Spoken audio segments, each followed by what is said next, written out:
علیکم ناظرین گرامی، اسد اللہ غالب شاعر کے بارے میں یہ کہا جائے کہ اردو زبان میں یہ سب سے بڑا شاعر ہے تو غلط نہیں ہوگا، لیکن اردو کا یہ عظیم شاعر دلی کے کوچہ بلی مارا کے کرائے کے مکان میں رہتا تھا۔ شاعر بے انتہا بڑا تھا لیکن آمدنی بہت کم تھی، تمام تر گزر بسر قرض پہ تھے۔ آخری مغل بادشاہ بہادر شاہ تھوڑی بہت مدد کر دیتا تھا، وہ اور اس کی سرکار نہ رہی تو یہ ذمہ داری مختلف نوابوں، مہاجنوں اور دوستوں نے اٹھا لی۔ وہ سب مل کر 200-400 روپے بھجوا دیا کرتے تھے اور اس سے غالب روایتی شراب اور کباب کا بندوبست کر لیا کرتا تھا۔ مزاج کا بادشاہ تھا، لہٰذا اخراجات شاہی تھے، لباس شاندار پہنتا تھا، دسترخوان وسیع تھا اور شراب و جوئے کا عادی تھا۔ چنانچہ پوری زندگی قسم پوسری میں گزری۔ غالب کی زندگی کا کوئی دن ایسا نہیں گزرا جب اس نے کسی سے قرض نہ لیا ہو، یہاں تک کہ جب 1897 کے بعد جب دلی فتح ہو گئی، مغل سلطنت ختم ہو گئی اور انگریز سرکار نے لال قلعے پہ جھنڈا لہرا دیا تو غالب انگریزوں کا وظیفہ خوار بھی ہو گیا۔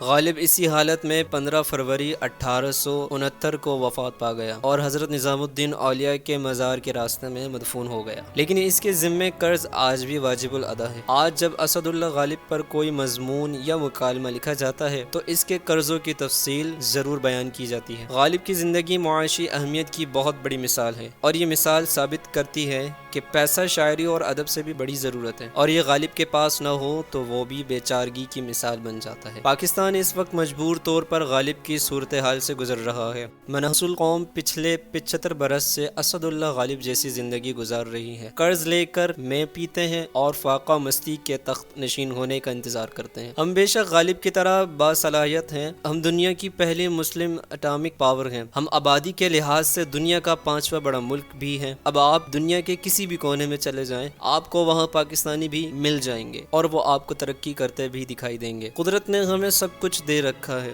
دنیا کی بڑی معدنیات کی فہرست بنا لیں، آپ کو وہ اس ملک میں ملے گی۔ ہمارے ملک میں 1.5 گھنٹے کی فلائٹ کے فاصلے پر ایک ہی وقت میں 50 degree centigrade -50 degree centigrade 2 درجہ حرارت موجود ہے۔ سویلائزیشن 9000 سال پرانی ہے۔ یوگو تک میں موئنجو داڑو نے جنم لیا تھا، دنیا کو نیلا رنگ ہم نے دیا تھا۔ دنیا میں نمک کی دوسری بڑی کان پاکستان میں ہے۔ دنیا میں صرف 10 ملک ہیں جن کے پاس تمام جغرافیائی اور اقامیہ موجود ہیں اور پاکستان ان میں سے ایک ہے۔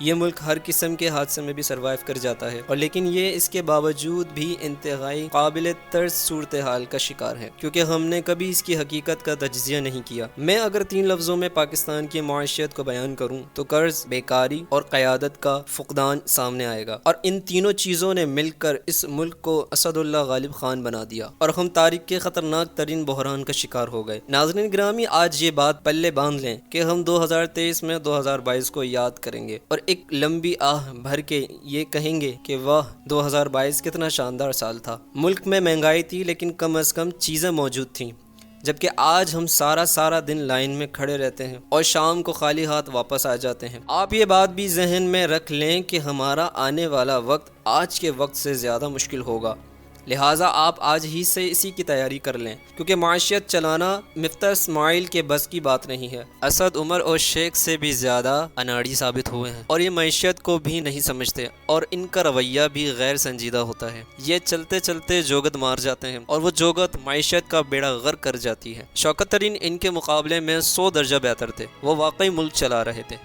مفتاح اسماعیل کا خیال تھا کہ یہ IMF کو راضی کر لیں گے، لیکن IMF نہیں مان رہا۔ یہ سمجھتے تھے کہ یہ ڈالر اسٹاک کو کنٹرول کر لیں گے، لیکن یہ اندازہ بھی لولی پاپ ثابت ہوا۔ ڈالر آؤٹ آف کنٹرول ہو گیا اور اسٹاک ایکسچینج نے پستی میں چھلانگ لگا دی۔ ان کا خیال تھا کہ سعودی عرب اور چین ان کی مدد کریں گے، لیکن چین سے بھی ہمارا رابطہ نہیں ہو سکا۔ وزیر اعظم شہباز شریف 18 اپریل 2022 کو سعودی عرب کے دورے پر گئے۔ سعودی ولی عہد نے انہیں بھی گھڑی، ہار اور انگوٹھی دے کر واپس بھجوا دیا، لہٰذا یہ دورہ بھی ناکام رہا۔ حکومت کو قطر سے بھی توقع تھی، نواز شریف کی کوشش سے بھی دورہ ناکام رہا اور یوں ملک معاشی گردار میں پھنستا چلا گیا۔ چنانچہ دنیا میں فوری طور پر پیٹرول سستا نہیں ہوتا، پاکستان کے IMF کے ساتھ مذاکرات کامیاب نہیں ہوتے، چین، قطر اور سعودی عرب ہماری مدد نہیں کرتے، حکومت 2 مہینوں میں نیا بجٹ پیش کرنے پر مجبور ہو جاتی، پیٹرول 300 روپے لیٹر، ڈالر 250 روپے اور اسٹاک ایکسچینج 2000 پوائنٹ پر آ جائے گی۔ آئندہ وقتوں میں بجلی 40 روپے فی یونٹ ہو جائے گی، آپ اس وقت مجبور ہو جائیں گے اور وزیر خزانہ بھی تبدیل ہو جائے گا اور مہنگائی کا سونامی بھی آ جائے گا، اور حکومت اس سے نکلنے میں بزنس مینوں، صنعت کاروں اور سرمایہ کاروں کو مزید ٹیکس کر دے گی۔ یہ لوگ پہلے ہی مزید اس سے پریشان ہیں، یہ لوگ کام چھوڑ دیں گے اور مہنگائی کا ازدہا گلیوں میں آ جائے گا۔ میں آپ کو ڈرا نہیں رہا، میں صرف آپ کو آنے والے دنوں کے بارے میں مطلع کر رہا ہوں۔ پیارے ساتھیوں، ہم اس سب صورتحال سے کیسے نکل سکتے ہیں؟ یہ سوال اب بہت اہم ہوتا جا رہا ہے۔ آپ پہلی بات یہ یاد رکھیں کہ معیشت بچت اور گزارے کا نام نہیں ہوتا، یہ آمدنی یعنی ارننگ کا نام ہے۔ لہٰذا بچت کے موڈ سے نکل کر کمائی کے موڈ پر آ جائیں۔ اپنا وقت برباد کرنے کی بجائے زیادہ آمدنی کا بندوبست کریں۔ آپ خوراک کا مستقل بندوبست کر لیں۔ آپ کے پاس زمین یا کوئی پلاٹ موجود ہے یا پھر آپ کے پاس اپنا لان ہے تو اس میں سبزیاں، فروٹ اور اناج کاشت کریں۔ اس سے آپ کا کچن خود مختار ہو جائے گا اور آپ دن میں 3 مرتبہ کھانا پکانے کی بجائے 1 مرتبہ پکائیں، اور جب تک یہ مکمل ختم نہیں ہو جاتا آپ چولہا نہ جلائیں۔ آپ مرغیاں، بکریاں اور گائیں بھی ضرور پالیں۔ اگر آپ یہ سب اکیلے نہیں کر سکتے تو 3-4 ہمسائے مل کر لیں۔ اس سے آپ کا معاشی بوجھ کم ہو جائے گا، ملک اور آپ معاشی بحران سے نکل جائیں گے۔ آخر میں دعا گو ہوں کہ اللہ تعالی ہم سب کو سوچنے اور سمجھنے کی صلاحیت عطا فرمائے،